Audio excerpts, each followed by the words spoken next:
56 países podrían sufrir sanciones por parte de Estados Unidos si siguen colaborando con la dictadura cubana. Sí, ya sé, es una locura, pero ¿tenías idea de que esa cantidad de naciones son cómplices? Las misiones médicas cubanas han sido presentadas durante años como un símbolo de la solidaridad internacional. Propaganda. Sin embargo, detrás de este aparente altruismo se esconde uno de los sistemas de explotación laboral más grandes y sofisticados del mundo, con la complicidad de gobiernos aliados a la dictadura cubana. ¿Realidad? Más de 26,000 médicos y profesionales de la salud están distribuidos en 56 países, pero no trabajan en libertad.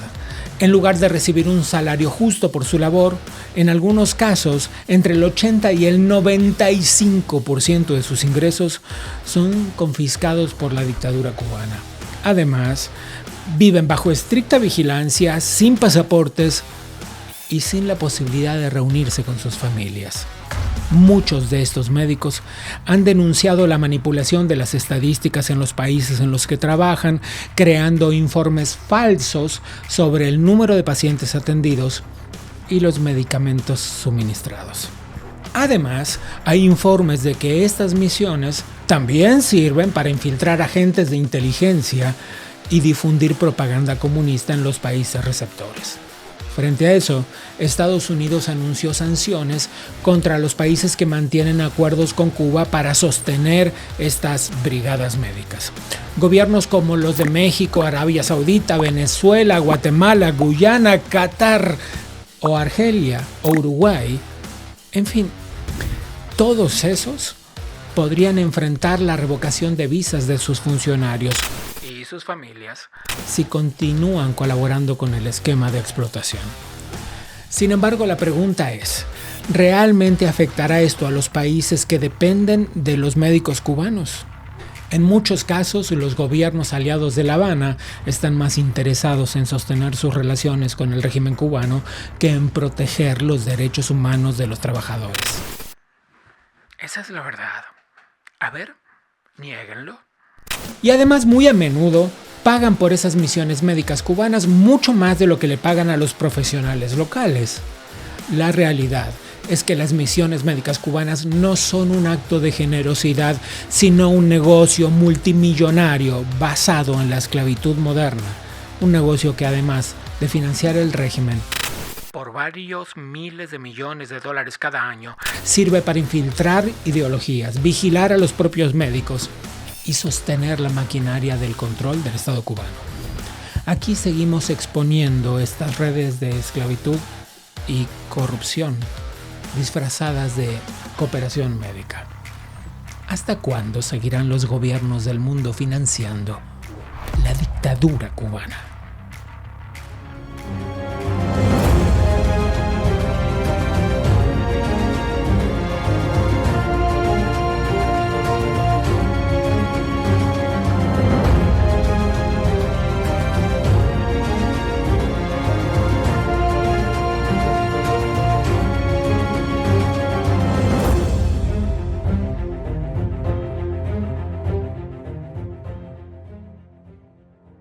Agárrate porque de verdad el tema de hoy, decir que te va a enojar es lo más livianito que puedo decir.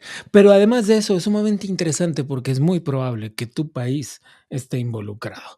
Antes de comenzar, dale click a la campanita, suscríbete al canal y déjanos un comentario. ¿Sabías que las misiones médicas cubanas existen y que son un sistema de explotación y que probablemente otra vez tu gobierno sea cómplice?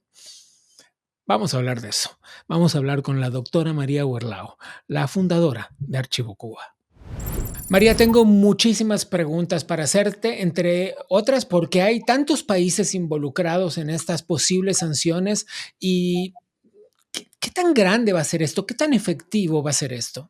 ¿Cuán efectivo está por verse? Sí puede afectar a los 56 países que oficialmente tienen misiones tradicionales, que son de gobierno a gobierno, que dan los servicios en el país receptor de gratis, pagado por el sistema de salud privada del país receptor.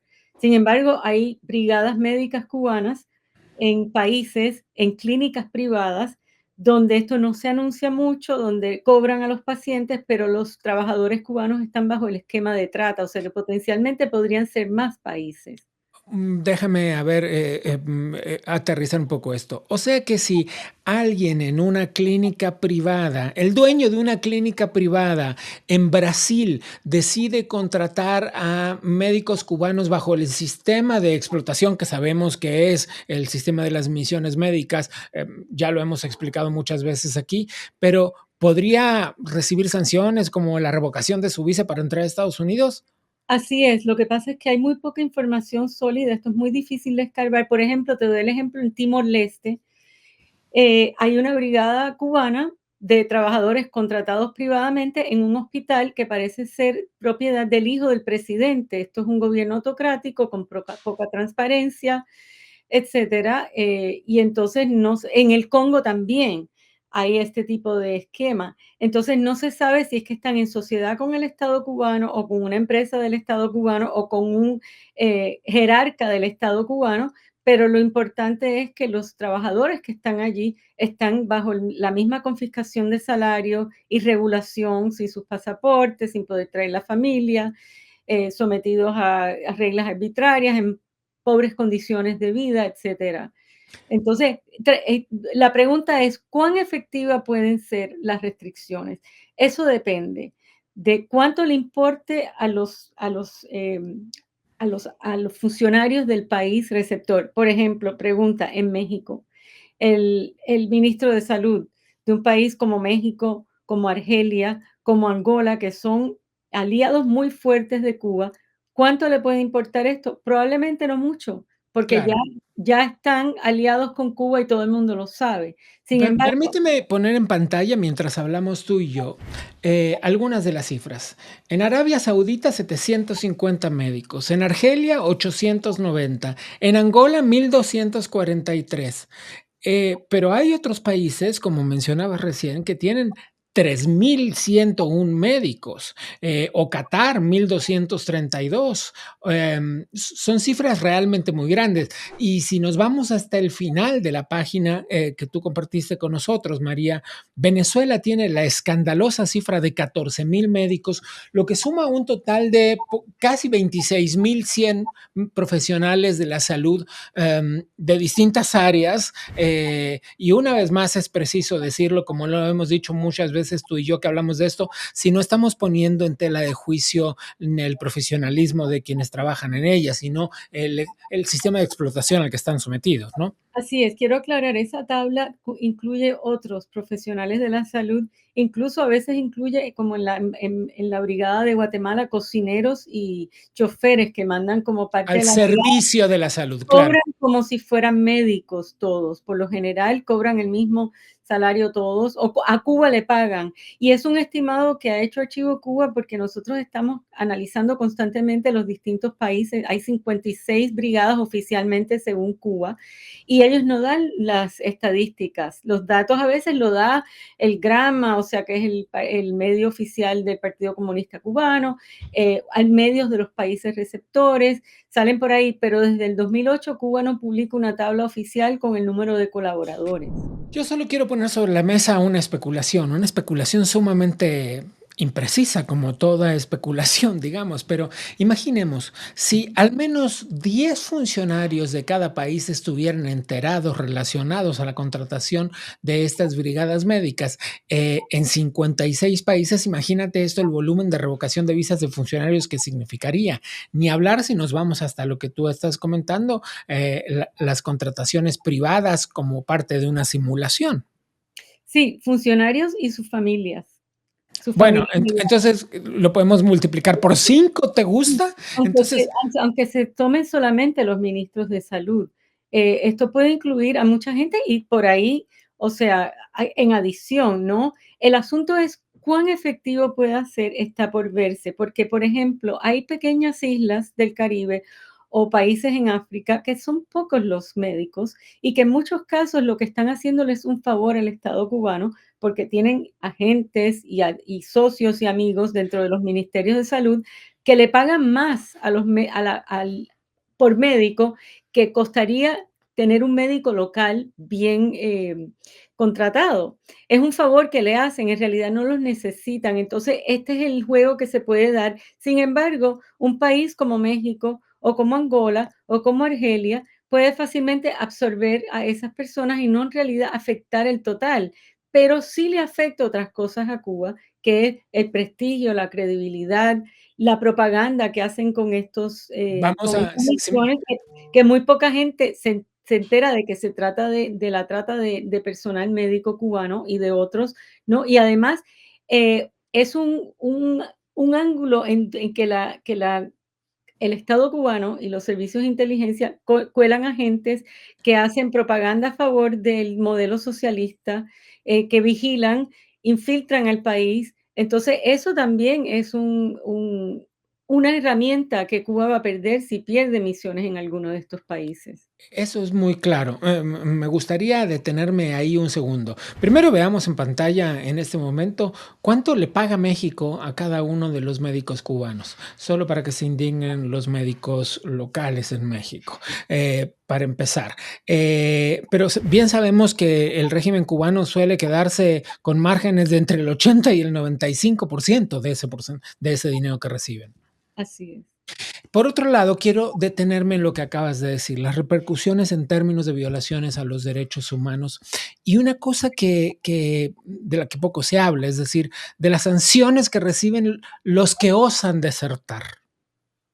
Oh, sí, los que osan desertar pierden la entrada a Cuba mínimo 8 años, que no pueden ver a sus familias, no pueden visitar su propio país, son en realidad exiliados forzosamente, ¿no? Y pierden cualquier ahorro que ellos han acumulado, que es el incentivo para ir en estas misiones, porque un médico cubano hoy día que gana, el que más gana, el especialista más cualificado, gana como $20 al mes. Entonces, el incentivo de ir a estas misiones es poder ahorrar algo para arreglar la casa, para ayudar a la familia y parte del salario de lo que ya le han extraído, digamos, vamos a decir, el 5% o el 10% con que se quedan, obligatoriamente va a una cuenta en Cuba que solo ellos pueden acceder a ese dinero si regresan de la misión.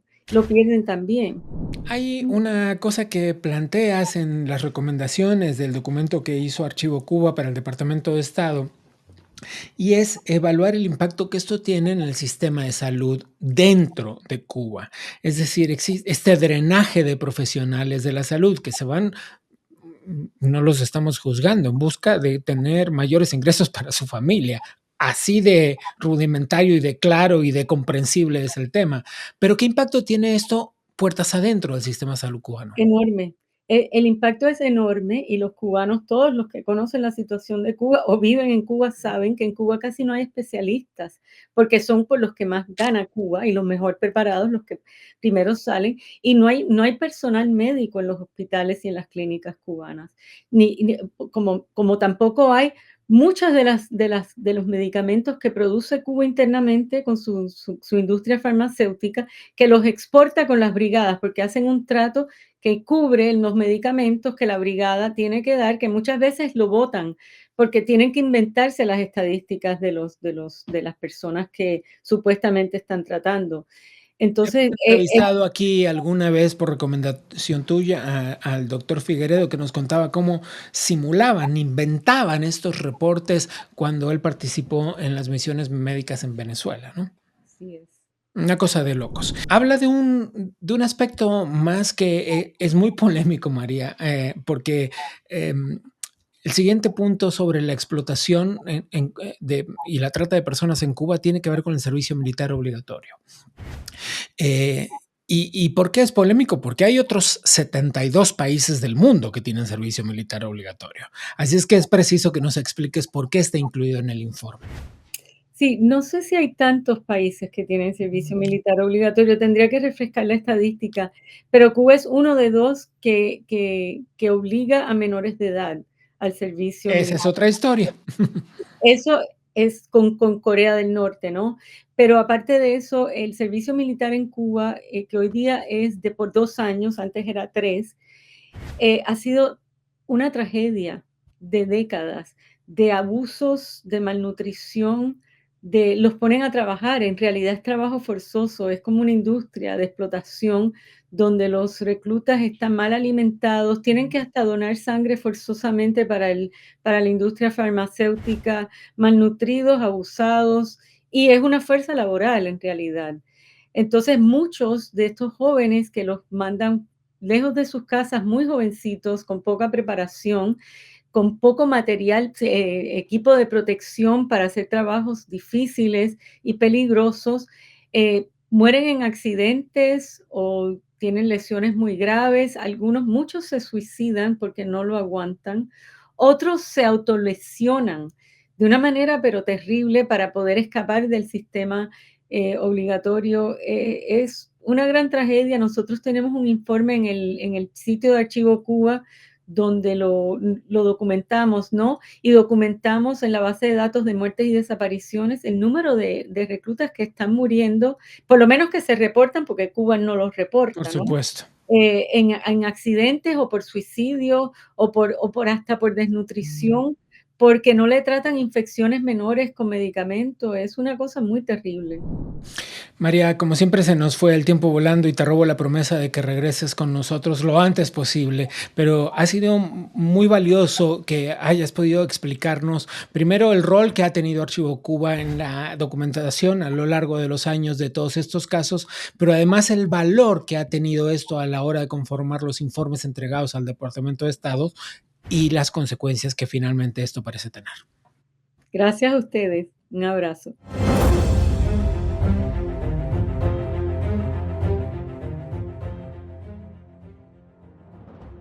Tú ya lo conoces porque alguna vez ha estado en este programa y hemos conversado con él sobre diversos temas, pero el día de hoy Jason Poblete está con nosotros particularmente porque como abogado ha sido partícipe y asesor de la creación de leyes sobre sanciones que Estados Unidos aplica en estos casos. Jason, gracias una vez más por conversar con nosotros. Gracias, ahí estamos. El gobierno de Donald Trump acaba de emprender una serie de acciones, de sanciones sobre la casi septuagenaria dictadura cubana. La pregunta concreta es, ¿cuáles de estas sanciones son una prerrogativa del presidente como orden ejecutiva o como decreto? ¿Y cuáles de ellas sí deberían pasar por el Congreso de la Nación? Bueno, la gran mayoría de las leyes, especialmente con referencia a Cuba, están basadas en una ley bastante antigua, la ley de comercio con el enemigo, ¿no? The Trading with the Enemy Act, una ley del principio del siglo XX.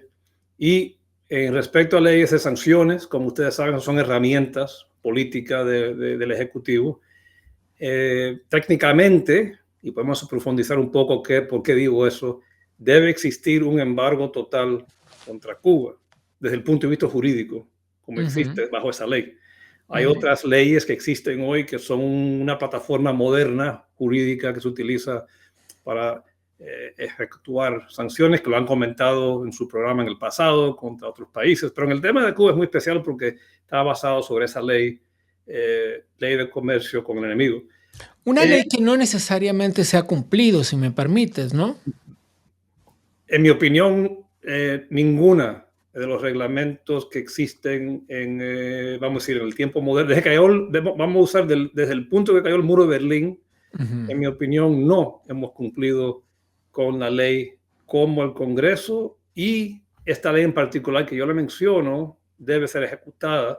Hay dos leyes clave importantes en el tema de Cuba que hay que hablar un poco. Primero, la ley de la democracia cubana de 1992 y la ley famosa que conoce casi todo el mundo que sigue el tema, Helms-Burton, de 1996, y quizás una tercera ley que fue una enmienda, de Trade Sanctions Reform Act, que ajustó un poco la base de exportaciones de medicinas y exportaciones agrícolas a alimentos, Cuba. ¿no? Sí. Correcto. Y lo que ha pasado es que tenemos como ley base la ley de comercio con el enemigo, que supuestamente ha creado un embargo contra Cuba, pero es un gran mito decir que existe un embargo comprensivo Venga, a ver, aquí lo hemos explicado muchas veces, pero no está de más. ¿Por qué no existe un embargo contra Cuba en contra de lo que dice la dictadura? Bueno, dos razones. Políticamente, porque desde los años 90 hemos aflojado, en mi opinión, más de la cuenta, la ley base. Pero en segundo, a nivel práctico, hemos creado una red política que ha creado mucha confusión y el sistema lo utiliza como una arma de retórica contra Estados Unidos, pero que en realidad ellos se han nutrido de algo que hemos creado nosotros a través de nuestros oficiales electos desde los años 90. Así que acá en Estados Unidos, político de partido que sea, republicano o demócrata, le gusta mucho decir, bueno, tengo una política firme contra, vamos a decir, Cuba, Irán, los carteles, lo que sea, y hablan mucho de las sanciones. Yo siempre enfatizo que, mira, las sanciones son herramientas, no son políticas. Es fácil imponer sanciones, es mucho más difícil crear una política que se respalde con sanciones. Y hay una distinción muy importante. Vamos a poner un par de cosas en clara. Aquello de embargo o bloqueo, el bloqueo se refirió a un momento muy específico, a un bloqueo naval, digamos.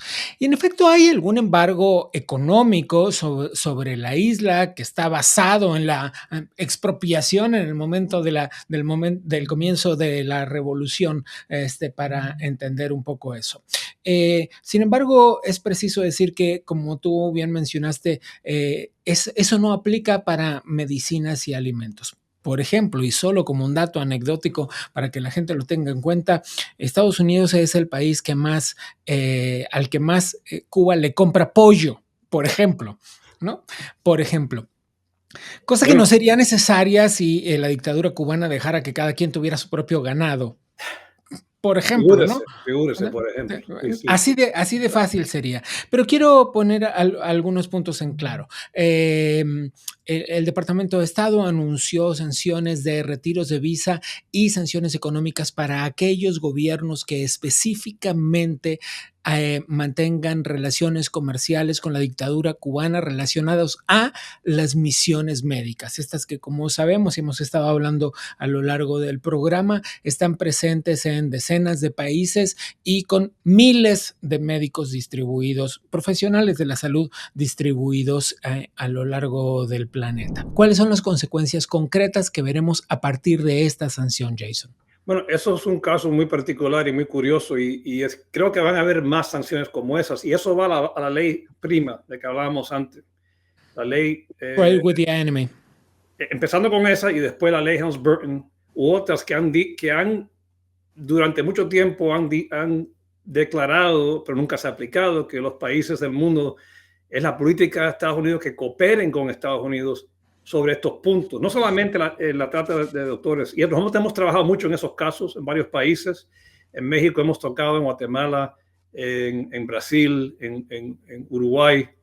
Tenemos casos que se han movido, si todavía siguen pendientes en Uruguay sobre ese mismo tema. Pero lo curioso es esto, que la sanción no solamente va a impactar a las misiones médicas, sino a todo que ayude o le venda a las misiones médicas. Así que una compañía, en mi opinión, busquen un abogado que los ayude en esto, pero bueno, en mi opinión... O sea, ¿realmente sí estarán en problemas, auguras? Sí, yo creo que cualquier gobierno o entidad del sector privado que le esté vendiendo, sabiendo que le están vendiendo servicios o equipo médico a una misión médica cubana o para un programa de un país, por ejemplo, que tenga una misión médica, en mi opinión, están en riesgo de ser sancionados por Estados Unidos. ¿Y eso qué sucede cuando somos sancionados por el Departamento del Tesoro? Están bloqueados esencialmente el sistema internacional financiero, le pueden quitar visas a visitar a Estados Unidos. Así que las implicaciones son bastante, pero yo creo que tiene que ir más allá de eso. Y la administración Trump está estudiando otros sectores, no solamente las misiones médicas, para imponer sanciones. ¿Cuáles sectores? Bueno, yo creo que mira, el tema más importante de Cuba son los vuelos, los viajes a Cuba, el sector turístico. Eso es para Cuba lo que el petróleo es para Irán. Es una manera de sostener el sistema. y las leyes nuestras que nunca han sido 100% aplicadas como deben ser aplicadas, tienen que enfocarse en eso. Así que yo veo en el futuro no muy lejano, dependiendo qué pase con esta primera fase, son 2 meses nada más que está la administración en el poder, así que queda para hacer bastante. Ese sector va a ser el próximo sector, pienso yo, que van a estudiar y tocar el sector turístico. También creo que lo van a ver también en el sector de salud pública, lo que es el turismo, el healthcare tourism. El turismo de salud. Eso también yo creo que lo van a ver. Por ejemplo, si una persona viaja a Cuba por una cirugía y los Estados Unidos se entera, quizás no le den una visa para venir a Estados Unidos y visitar acá. ¿Por qué? Porque incluso tratándose de civiles. Por supuesto que civiles, sea quien sea. Nunca se ha aplicado de esa manera, pero yo creo que hay bastante que el presidente pueda hacer, no solamente por la ley que ya existe, sino el poder que él tiene como presidente de proteger este país. Si la política de Estados Unidos es una transición pacífica a otra cosa en Cuba que no sea la dictadura, él tiene bastante campo legal y constitucional de bloquear a quien sea al mercado norteamericano. Hay un punto más que cuando mencionaste sobre todo esta participación que tuviste, recordémosle a la gente tu participación en la creación de leyes relacionadas a las sanciones. Mencionaste algunos casos, el caso de Uruguay, y mencionaste el caso de Brasil. El caso de Brasil merece ser rescatado y es la última pregunta que te hago. ¿Por qué? Porque aquí estaba involucrada la Organización Panamericana de la Salud. Y entonces esto replantea o debería replantear la relación de Estados Unidos con la Organización Panamericana de la Salud, que recordemos fue multada internacionalmente, quien se llevaba un porcentaje de la facturación, por así decirlo, y que pues era prácticamente cómplice de este sistema de esclavitud moderna. Ahí usted lo dijo, cómplice, y esa ha sido nuestra postura desde hace mucho tiempo. Los casos en Brasil, porque hay muchos casos en Brasil. Muchos, sí. Y eso se montó de una manera muy curiosa.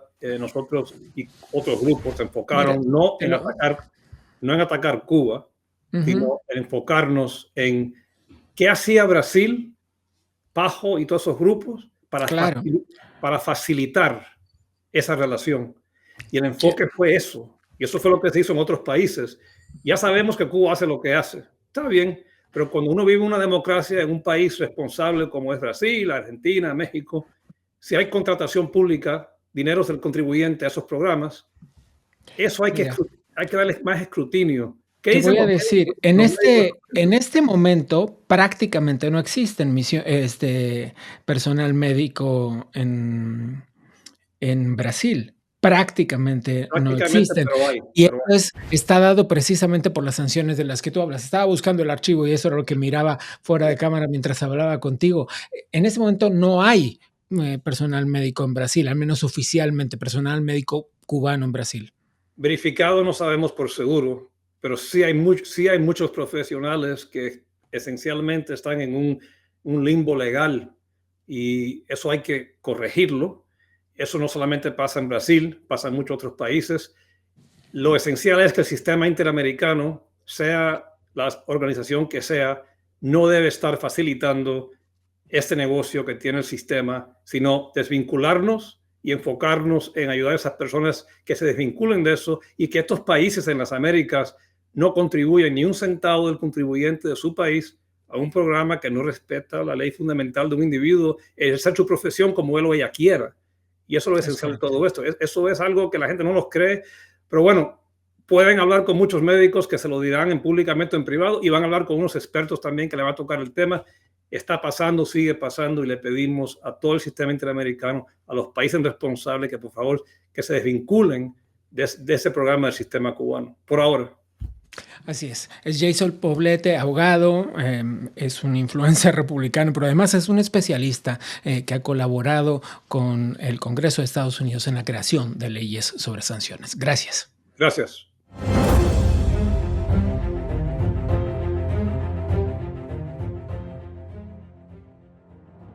Queda mucho por ver todavía sobre cuáles serán realmente las sanciones que Estados Unidos establecerá sobre qué países y hasta dónde llegará.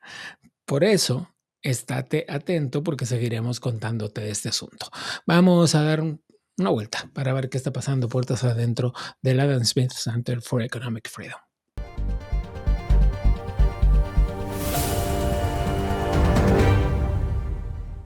Presten mucha atención porque esta vez lo que tenemos para anunciarles desde el Adam Smith Center for Economic Freedom es particularmente interesante en una zona muy específica.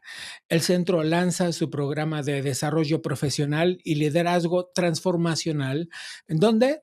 En Lima, en Perú, en un evento que se llevará a cabo del 3 al 5 de abril con 2 cursos completamente diferenciados que abordarán, por un lado, el liderazgo corporativo y, por el otro lado, el liderazgo político con un enfoque práctico y académico. Expresidentes, líderes del sector público y privado van a compartir estrategias realmente clave para afrontar los desafíos actuales. Será una oportunidad única para fortalecer el liderazgo y generar un impacto real en el área que sea que tú te desempeñes.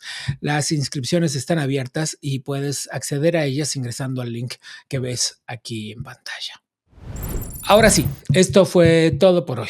Si todavía no lo hiciste, dale click a la campanita, suscríbete al canal, déjanos un comentario, dinos qué te pareció el episodio de hoy y te esperamos la próxima. Soy Gabriel Bauduco y a nombre del Adam Smith Center for Economic Freedom te doy las gracias.